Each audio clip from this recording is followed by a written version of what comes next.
The Minister of Environment, Mohammed Abubakar, who launched the REDD Plus document, stated that the program would run for the next 30 years. According to him, the program was targeted to reduce emissions by 20% in the next 10 years and make Nigeria become a climate-resilient and self-reliant nation.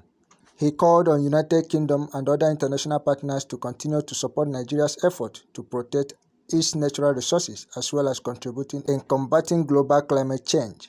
Nigeria's vision for implementing REDD Plus is to establish a climate-resilient economy through sustainable management of forests to enhance carbon sink and reduce GHG emission by at least 20% by the year 2050.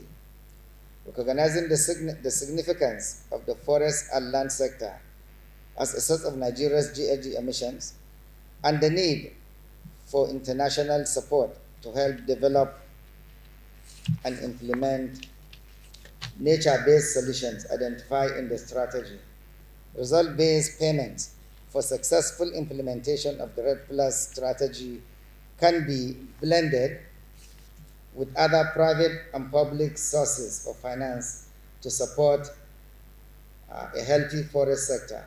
We call on the UK and other governments through their High Commission and embassies here in Nigeria to hear and to amplify our message that we are like many other nations, are suffering from the effect of climate change today, that we are committed to protecting and improving our own natural environment for the benefit of Nigerians, while also combating global climate change.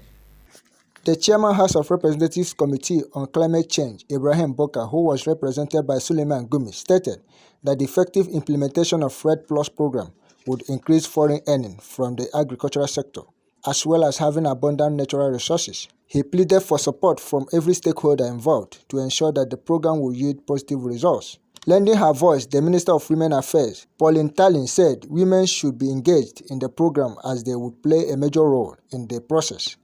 Diversification of Nigeria's economy is a major agenda of the administration of the President, Federal Republic of Nigeria, President Muhammadu Buhari, and the success of REDD Plus will open yet another major revenue drive for the country. The world is offering huge resources for carbon emission reduction mitigation. All we need to do is put our acts together, support the REDD Plus initiative, and Nigeria can be a major beneficiary of a good environment and economic boost. For this launch to be sustained, we must constantly engage women as crucial partners in this regard. Be assured of the readiness of the Federal Ministry of Women Affairs to continuously work with the Federal Ministry of Environment to drive this process.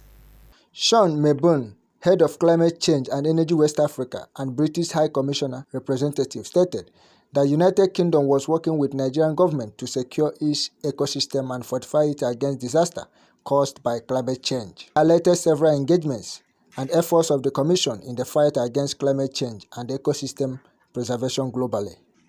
The World Bank country representative, Shobham Shodure, who was represented by Dr. Montavane, commended the Nigerian Ministry of Environment for their relentless effort in developing the program.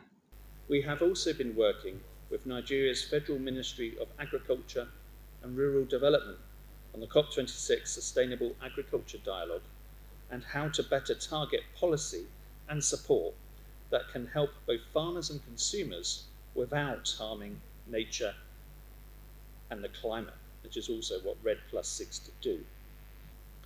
By collaborating with others, federal government can underpin successful interventions that support climate and biodiversity and livelihoods. This is a big milestone for Nigeria's fight against global climate change and a substantial contribution of Nigeria to the global agenda for mitigation. Reducing emissions from deforestation and degradation REDD Plus was born out of the United Nations Framework Convention on Climate Change in Cancun, which encouraged developing country partners to contribute to climate mitigation action in the forest sector. In Abuja, Chibueze Obi for Signature TV.